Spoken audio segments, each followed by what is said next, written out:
We got decks, bearings, wheels, trucks. The world is crazy and we're about to make sense of it for you. I'm Chris J. Rosser with bcsurf.com, and in this video we're going to talk about how to choose a longboard. Now the first off stuff we want to cover is just some general guidelines for your longboard search. And remember, a lot of this comes down to your personal preference. If you happen to like a certain type or something, that's fine. There's not a lot of wrong answers here. It's what fits you best. But a couple general guidelines just to keep in mind are the following. For starters, the longer the board generally means it's a little bit more stable. However, it can't turn as sharply as other ones. It's kind of vice versa with a shorter board. If you have a tiny little board, they can turn pretty tightly, but as they speed up, they might lose some stability. You've also got stuff like a drop-through deck. That's kind of like on this Dervish Summer right here, where the truck is kind of set in the middle, where it kind of drops through. Those also tend to be a little bit more stable, but a little bit better for slide and for higher speed stuff like hills. However, they don't carve quite as hard and have that quite really tight turning capacity that a top mount has. And that's where the trucks are just mounted and the deck's right on top. Also, if you have larger wheels, tend to roll it a little bit longer, but for most completes, the wheels that come with is usually a pretty good fit for it. And lastly, some boards out there have flex, and while a good amount of flex can give you a nice springy carvy style, it can be a little unstable on higher speeds. But that's just some general guidelines to help you out in your search. And now, let's try to narrow it down as we talk about longboard style. One of the most common things we hear from riders is they want something to kind of cruise around on. And here's the truth about cruising is that pretty much every longboard can cruise. They're all kind of set up with soft wheels, they've got a good size, they can go the distance. And yeah, sure, some are kind of better than others, but that's going to be a lot dependent on your personal preference. Some people, they'll want a top mount deck because they like to have a lot of carve while they're cruising. Some guys want a really low deck just so they're not bending over very far to get that board to keep pushing. It's kind of up to you on the cruising front. So we're going to try to narrow it down, depending that, yeah, everyone wants to cruise, but what else do you want to do with it? And the first one to start off is with carving. And this is kind of a nice surfy style. We're hitting some hard carves, either along flatland and maybe on some hills. One of our top choices has been this Sector 9, the Sidewinder series. We've got these awesome double trucks that really let you crank this board over farther than a normal truck with just one kingpin would allow. Gives great response, and even on a larger size can really hit some good cars. They usually come up with these slalom wheels too, and we'll get to those wheels in a little bit, but they give you a really great carve. Another popular choice guys kind of cruising carving around has been little pennies, and these have kind of been a nice phenomenon for the past year. Tiny little boards, and just like we talked about in kind of the guidelines, is that short little board can turn really tight. They're matched up with a pretty big wheel for its size and kind of a retro throwback, kind of having some fun, hit some little carves on it. Next type of style that we're kind of checking out is freestyle. Now this combines a bunch of different practices, everything from flatland dancing to tricks, a little bit of slides worked in there. We've got one example over here, which is the Dervish Sama. It's kind of a solid one with that, big concaves through it. What you see a lot of these boards is not only usually kind of run to the middle to large size, kind of like think about 38 inches up to about 43, 44, but you also have these little kicks in here. This style really focuses on a lot of tricks, and you need a board set up for that. Generally, these boards have a little bit of flex on it too. That way, as you're landing tricks, you have a little bit of flex out, and it's not going to just buck you off or be too hard where it's going to be a shock to your landing. These boards also tend to function pretty well as kind of like an all-arounder since they open you up to so many different styles. If you're looking to do a little bit of slide, or looking to do a little bit of this, they'd be great choices for testing a lot of different things out and kind of figuring out where your strengths really lie. Next one to kind of check out are the slide boards. Slide boards are generally kind of constructed from pretty stiff material, have really aggressive concaves to really lock your feet in there. Usually they're all drop mounted because that way you get you nice and low to the ground for stability, also helps slide entry. They also have really rough grip to them.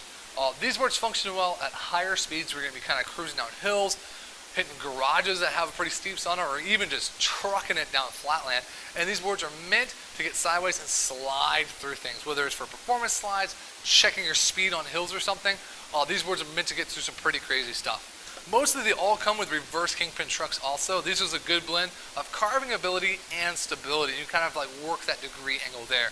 The higher degree angle on these trucks means that you have better carving potential, but a little less stability as it gets faster. A lower degree number means that you can have a little bit more stability, but you are sacrificing some of your quick carving ability. But again, these are really solid boards for carving. The example I've got here is a Lanyards 925. It's one that you can really crank through some slides and really excels at that area of riding. Another category of longboards to think about is if you've got a lot of hills in your neighborhood and you really like going fast and screaming down them, is the downhill stuff. This is going to be similar to slide and kind of free ride boards, and some of them overlap a lot, as slide is definitely part of downhill. But these are usually super duper stiff boards, incredibly gruff grip, big concaves to lock your feet in while you're moving super duper fast. There's a good blend between top mounts and drop through, but a lot of times you'll see this, which has this little dip in the deck, gets you lower to the ground. And that's kind of the name of the game, is lower to the ground, more stability. A lot of times you'll see on these big wheels that have nice hard edges and a big contact patch to make sure you're gripping the road, even at super duper high speeds. Some of them will have different angles depending on the truck to kind of stabilize it, kind of reducing your truck to degree angle, and that's just to stabilize you as you're going faster. But this is really meant for someone that's going for super high speeds on big hills, and the example I have here is a Bustin' Eibach. This one's really good for a lot of high-speed application. You want to mix in some slides there too. It's pretty solid, but definitely meant to be going down a hill really, really fast. Next point in longboarding is we're kind of focused on some wheel stuff, just to kind of give you kind of a general knowledge on wheels. There's a couple main styles out there. The first one is like this one, the Sector 9 or the Bustin' Eibach, which is kind of referred to as a slalom style wheel. It's got a hard edge out here, usually a side set bearing to it. We also have kind of this like rolled edge wheel, which is the edge of the wheel is more rolled than really hard. The benefits to the first one, the slalom style wheel, is they usually come in a pretty soft duro, which gives it a lot of grip. Now, if you haven't really heard of durometer, it's basically how hard or soft the wheel is. Generally speaking, the harder the wheel is, it'll be more durable and it'll slide out easier, but it's not going to have that grip to it. If you're looking for a more slide-friendly style, you might want to stick to like the higher duros, like 83, 86 or higher. And that'll give you kind of an easy slide initiation. It's not going to quite grip the road. So if you're looking for a pretty carvy style where you want to hold that road, hold the line, check out some of the softer duros, maybe like 80, 78, somewhere around there. And of course, depending on style, it can change a couple things there too. With a slalom style, you're really going to hold that edge. With a rolled edge wheel, it's easier to get slides started right after you get them. Usually a slalom edge one, kind of like this one, takes a little bit of braking before it really gets a nice smooth slide to it. So it's kind of depending on your preference. And like we said in the general guidelines, like the bigger wheels usually roll a little bit longer. But we want to kind of match it up to your board. So the first thing is, whatever board you're choosing, you want to make sure the size wheel is not going to hit that board when you're turning. That causes wheel bite. You'll go flying while the board stops. It causes a bunch of stuff. We don't want that to happen. So make sure that the wheel is going to work. If you've got big cutouts, like this Dervish Sama, you got these big, huge cutouts, you can put a little bit bigger wheel on it. However, if you got something with a little bit wider nose and tail shape, you might need to go a little bit smaller. Something to also consider is that a smaller wheel is also a little bit more responsive to this, and it can change directions a little bit faster. If you want more of a quick, carvy, skatey style, you might want to just hold it back and kind of go with a reasonably small one, or kind of right in the middle, just so you can carve nice and quickly. However, if you're on really rough asphalt, you might want that big chunky wheel with a full thing of urethane. That way it provides some cushion and you kind of keep rolling over that rough asphalt. Now another thing we want to talk about in longboarding is truck style, and there's a lot of different trucks out there. So we're going to kind of go through some of the major ones just to give you some info in there. We have like the standard ones, kind of like you see those along on street decks. This Penny has it. The Kingpin's almost straight up, and these are kind of good for kind of a general, kind of like a skatey feel to it. You mostly see these on smaller boards also, and they kind of capitalize on quick turning, and they're also pretty good if you kind of want to mix in a little bit of street style in there with ollies and some other stuff. You've also got the double Kingpin trucks, like on these sidewinders. Really super carvy. If you're looking for a carvy style, you like to pump a lot, make sharp turns, or like 90-degree sidewalks on campuses or stuff like that.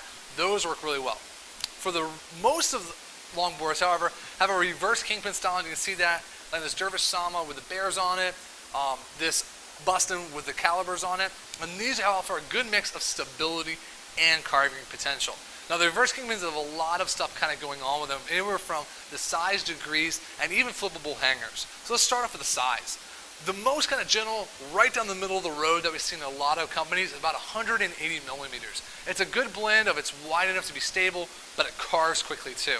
You can go a little bit bigger if you feel like you need a little bit more stability in your ride, or even smaller if you want to get a quicker reaction to it. One of the best examples is the loaded fat tail, which kind of moves down to a 150 millimeter truck. Gives you that quicker response that kind of goes along with that board, as it's meant to be a quick carver. You also have degrees in all these trucks. Generally, the higher the degree, the better the carving, but it might be slightly less stable. And it's exactly vice versa. The lower the degree, it's going to be more stable, but it's not quite going to have that carving ability. right about in the middle is about that 50-degree angle. That gives you kind of a good blend to it. And some trucks even offer a flippable hanger. The hanger is just this piece right here, kind of the wheels connect to, has the axle. And a couple companies like Bear and Randall make trucks that you actually can flip that. That way you have it in one position, which is nice, the carvy style, giving you tight lines. You also can flip that around for a little bit more stability in case you're doing a little bit bigger hill. This allows you to really custom tune your ride to the specific style that you're going to be currently riding. Now, some people kind of get bored after a while. They're like, okay, it's kind of getting a little bit slow, and that could be dirty bearings, or maybe you just want some increased speed. Most of the longboards are kind of running with a stock bearing of about an 8x7 in a couple different forms, but there's always ways to advance that. We always recommend get the best bearing that you can afford. A lot of longboarding is going to come down to kind of getting speed and maintaining that. When you give a couple pushes and keep going for a while, you end up having a lot more fun. And when you're rolling down a slope, you'll pick up speed faster, and that can help you have a more fun time. So we always recommend get the best bearings that you can, and if you need some suggestions for a particular style or maybe a particular budget, just hit us up in the comments. Now, I know we went through a lot in this video, and there's a whole wide world of longboards out there, and we have specific videos on some of these boards. That way you can check out to get some more detailed info. You can always hit us up in the comments, and we're more than happy to help you out. Let us know what styles you're looking for, budget, anything, and we'll try to connect you to the right board that works for you. Again, I'm Chris J. Rosser from bcsurf.com. Hit us up in the comments, and as always, go forth and